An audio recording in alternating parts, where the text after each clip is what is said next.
I told my dad's girlfriend she's not my mom at my graduation, and now he's chosen her over me. Months later, I'm living with my grandparents and starting a new life without them. I, 18F, just graduated high school last week, and what should have been a happy occasion turned into a complete disaster. To understand why, I need to give some background. My mom passed away when I was 10 from breast cancer. She fought hard for 2 years, but in the end, it wasn't enough. Losing her devastated me and my dad, 45 by mom. We were incredibly close. She was my best friend, my confidant, my everything. She taught me to bake, helped me with my homework, and always knew how to make me laugh when I was sad. Losing her left a huge void in my life. For the first couple years after Mom died, it was just Dad and me trying to figure things out. Dad threw himself into work to cope, often pulling 12-hour days at the office. I spent a lot of time with my grandparents, Mom's parents, who live nearby. They were grieving too, but they did their best to be there for me. When I was 13, Dad started dating Abigail, 40F. At first, I was cautiously optimistic. I wanted Dad to be happy, and I knew Mom would have wanted that too. But things moved really fast. Within 6 months, Abigail had moved in with us. She tried hard to be my new mom right away. She was always hugging me, trying to have girl talks, and calling me pet names like Sweetie and Honey. It made me really uncomfortable because I wasn't ready for that kind of relationship. I missed my mom terribly and felt like Abigail was trying to replace her. Abigail wanted to redecorate the house, including my mom's art studio that Dad had left untouched. She tried to get rid of some of Mom's clothes that I'd kept. She even suggested we get a new family photo taken to hang over the fireplace where our last photo with Mom was. I tried talking to Dad about how I was feeling, but he just said I needed to give Abigail a chance. He said she made him happy and that we should be a family. I felt like my feelings didn't matter. Abigail kept pushing to be close with me even when I made it clear I wanted space. She'd come into my room without knocking, go through my stuff, and try to give me unsolicited advice about friends and boys. One time she found my diary and read it. I was furious and told Dad, but he just said Abigail was trying to understand me better. I felt so violated and like I had no privacy in my own home. When I was 15, Abigail got pregnant. Dad was thrilled, but I felt even more pushed aside. They turned my playroom, the room where Mom and I used to do art projects together, into a nursery without even asking me. Abigail kept saying how excited she was for me to be a big sister, but I didn't want that. I felt like they were replacing me and my mom with their new family. My half-brother Jake was born right before I turned 16. Dad and Abigail were so focused on the baby that I felt invisible. Abigail would snap at me if I made noise while Jake was napping. She'd cancel plans with me last minute to do things with Jake. Dad barely paid attention to me anymore. I started acting out, staying out late, hanging with a rougher crowd, letting my grades slip. I thought maybe if I caused problems, they'd notice me again. But Abigail just got angrier with me, and Dad seemed disappointed. Neither of them tried to figure out why I was struggling. One night, I snuck out to a party and got drunk for the first time. I called my best friend Lily to pick me up because I was scared to go home. Lily told her mom, who called my dad. When I got home, Abigail was waiting up and laid into me. She grounded me for a month and said she was disappointed in my choices. I yelled at her that she wasn't my mom and couldn't tell me what to do. Dad took Abigail's side and extended my grounding to 2 months. After that, things were tense at home. I retreated into myself, spending as much time as possible in my room or at my grandparents' house. Dad tried to talk to me a few times, but it always turned into a lecture about giving Abigail a chance and being a good big sister to Jake. I felt like he didn't care about my feelings at all. For the past couple years, I've basically been counting down the days until I could move out for college. I barely speak to Abigail, and my relationship with Dad is strained. They're always fawning over Jake while I feel like an outsider in my own home. My high school graduation was last Friday. I was excited to celebrate with my grandparents and a few close friends. Dad and Abigail came too, with Jake. During the ceremony, I could hear Jake fussing. It brought back memories of my own graduation from elementary school where Mom was too sick to attend. I fought back tears thinking about how much I wished she could be there to see me graduate high school. Afterwards, when I went to find my family, Abigail rushed up and hugged me tight. She was crying and saying how proud she was of her baby girl. I don't know what came over me, but I just snapped. I pushed her away and said, "I'm not your baby girl. You're not my mom. Stop pretending we're one big happy family." Abigail looked shocked and hurt. Dad got angry and told me I was being disrespectful. I yelled back that they've been disrespecting me for years by ignoring my feelings. I said some hurtful things about how they replaced me and my mom. I told Abigail she'd never be my mom and that I couldn't wait to leave for college and get away from them. Abigail started sobbing, and Dad told me to apologize. I refused and stormed off. My grandparents found me later and calmed me down. They said they understood why I was upset, but that I shouldn't have caused a scene. Dad and Abigail left without saying goodbye. It's been a few days now. Dad keeps calling and texting, telling me I need to apologize to Abigail. He says I really hurt her feelings and ruined a special day. He says Abigail has only ever tried to be there for me and that I'm being ungrateful. Part of me feels bad for losing my cool, but another part feels like this was a long time coming. I feel like I've been bottling up these feelings for years, and they all came out at once. I know I probably could have handled it better, but I'm tired of pretending everything is okay when it's not. Aita for finally telling Abigail she's not my mom? Should I apologize or stand my ground? Update. 1. It's been about 2 weeks since my graduation blow-up with Abigail and my dad. A lot has happened, so I wanted to give an update. After I posted, I took some time to really think about everything.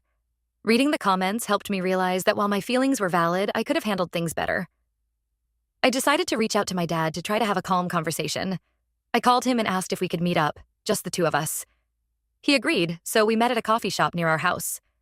At first, it was really tense and awkward. My dad started by saying again that I needed to apologize to Abigail.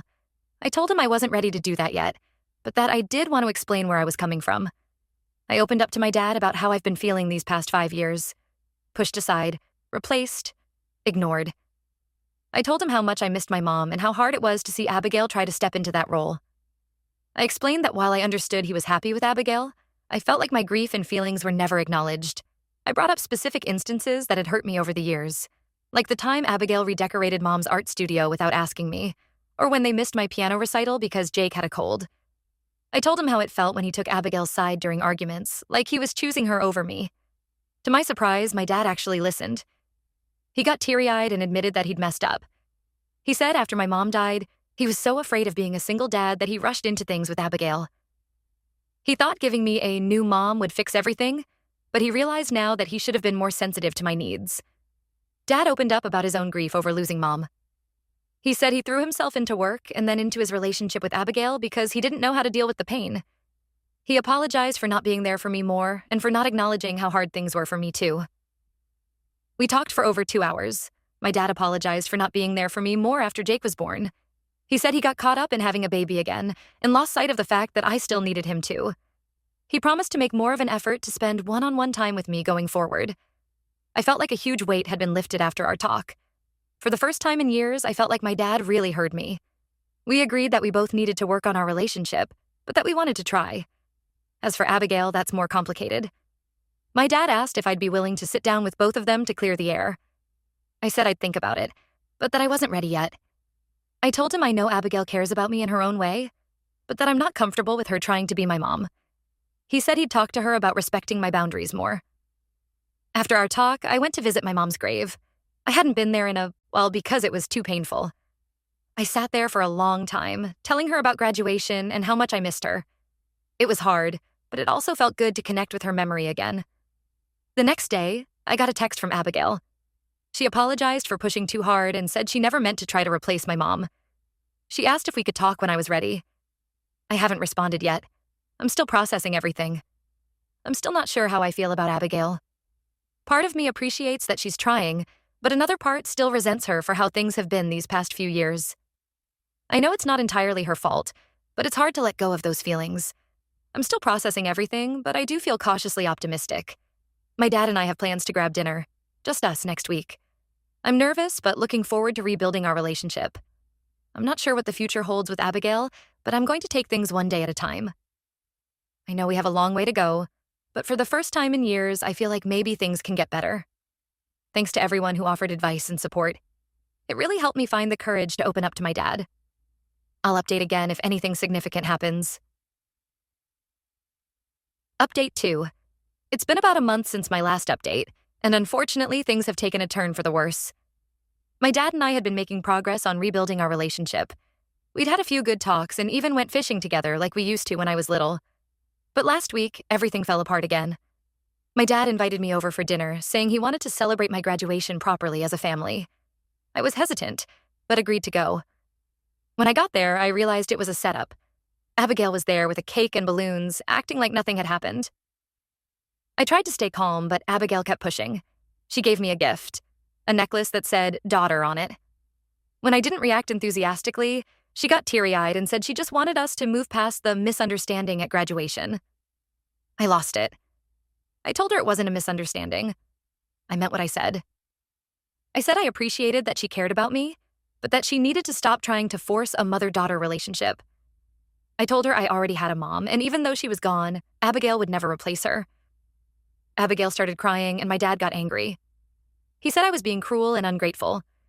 He brought up how Abigail had been there for me all these years. I shot back that she'd been there because he let her move in and take over without considering my feelings. Things escalated quickly. Dad accused me of never giving Abigail a chance. I told him he never gave me a chance to grieve my mom properly before pushing Abigail on me. Abigail tried to intervene, saying she just wanted us all to be happy. I snapped at her, saying my happiness never seemed to matter as long as she got the perfect family she wanted. Dad brought up all the times Abigail had helped me with homework or driven me to activities. I countered with all the times she'd invaded my privacy or dismissed my feelings. We went back and forth, dredging up years of hurt and resentment on both sides. At one point, Jake started crying from all the yelling. Abigail went to check on him, and when she came back, she told me I was upsetting my brother. Something in me snapped when she said, my brother. I yelled that Jake wasn't my brother. He was their replacement child. As soon as I said it, I regretted it. Jake's just a little kid. He didn't do anything wrong. But in that moment, all the pain and anger I'd been holding onto came pouring out. Dad lost it then. He said I was acting like a spoiled brat and that he'd had enough of my attitude. He told me that until I could grow up and appreciate my family, I wasn't welcome in their home. I left in tears. I drove around for hours, not sure where to go. I ended up at my grandparents' house. They let me stay the night and tried to comfort me, but I was too upset to really talk about what happened. The next day, I got a long text from my dad. He said he was disappointed in me and that I'd really hurt Abigail. He said he thought we'd been making progress, but now he sees I'm not ready to move forward. He said I needed to do some serious thinking about my behavior, and that until I was ready to apologize and make an effort with Abigail and Jake, it was best if we had some space. I'm devastated. I really thought my dad and I were making progress, but now I see he'll always choose Abigail over me. I don't know where to go from here. I'm supposed to start college in the fall, but now I'm not sure how I'll manage without my dad's support. I feel so alone and angry. Part of me wants to apologize just to smooth things over, but another part feels like I need to stand my ground. I don't know what to do. I've been staying with my grandparents for the past few days. They're trying to be supportive, but I can tell they think I should apologize too. They keep saying family is important and that I should try to make things work. But I don't feel like Abigail and Jake are my family. My family was my mom and dad, and that's gone now. I don't know how to move forward from here or what to do next. I feel lost and alone. Update 3. It's been 2 months since my last update. A lot has changed, so I wanted to fill everyone in. After the blow-up with my dad and Abigail, I was in a really dark place. I felt completely alone and unsure of my future. But my grandparents stepped up in a big way. They offered to let me live with them and said they'd help me figure out college finances. I moved in with them about 6 weeks ago. It's been an adjustment, but overall, it's been really good for me. My grandma and I have gotten especially close. She's been helping me work through my grief over my mom in a way I was never able to before. We look through old photo albums together, and she tells me stories about my mom that I'd never heard before. It hurts sometimes, but it also feels good to connect with my mom's memory. My grandpa has been teaching me how to do basic car maintenance. It's something my dad and I used to do together, so it was bittersweet at first. But it's become a nice bonding activity for me and Grandpa. Living with my grandparents has made me realize how much I missed having a stable, loving home environment. They don't try to force anything. They just let me be and offer support when I need it. It's a stark contrast to how things were with Dad and Abigail. As for my dad, we still aren't really speaking. He's called a few times, but the conversations are always short and tense. He keeps pushing me to apologize to Abigail, but I'm not ready to do that. I've realized I don't owe Abigail a relationship just because she's with my dad. I did send Jake a birthday card last month. Whatever issues I have with Dad and Abigail, I know none of it is Jake's fault. I don't know if I'll ever feel like he's truly my brother, but I don't want to punish him for the mistakes of our parents. I've decided to go ahead with my college plans. My grandparents are helping me apply for loans and scholarships. It'll be tight financially, but I'm determined to make it work. I'm actually excited about having a fresh start away from all the drama. My best friend Lily has been amazing through all of this. She comes over almost every day and has been helping me pack for college. We're planning one last road trip before summer ends. It feels good to have something fun to look forward to. Looking back, I can see that the issues with my dad and Abigail had been building for years. While I regret some of the things I said, I don't regret finally standing up for myself. I deserve to have my feelings respected. I'm not sure what the future holds for my relationship with my dad. Part of me hopes we can eventually rebuild things, but I know it'll take time and effort on both sides. For now, I'm focusing on healing and moving forward with my life. Thank you to everyone who's offered support and advice throughout this journey. It's meant more than you know. I still have days where I feel angry or sad about everything that's happened. Sometimes I miss my dad and our relationship before Abigail came into the picture. Other times, I'm relieved to be away from all the tension and expectations. My grandparents have suggested I try therapy to work through some of these feelings. I'm considering it, but I'm not sure I'm ready to open up to a stranger just yet. For now, I'm taking things one day at a time. As I prepare to start this new chapter of my life at college, I'm trying to focus on the positives. I have a chance to figure out who I am outside of all the family drama. I'm nervous, but also excited about what the future might hold. I don't know if I'll post any more updates. I think it's time for me to step away from rehashing all of this and just focus on moving forward. But I wanted to let everyone know where things stand now. Again, thank you all for your support and advice. It's helped me more than I can express.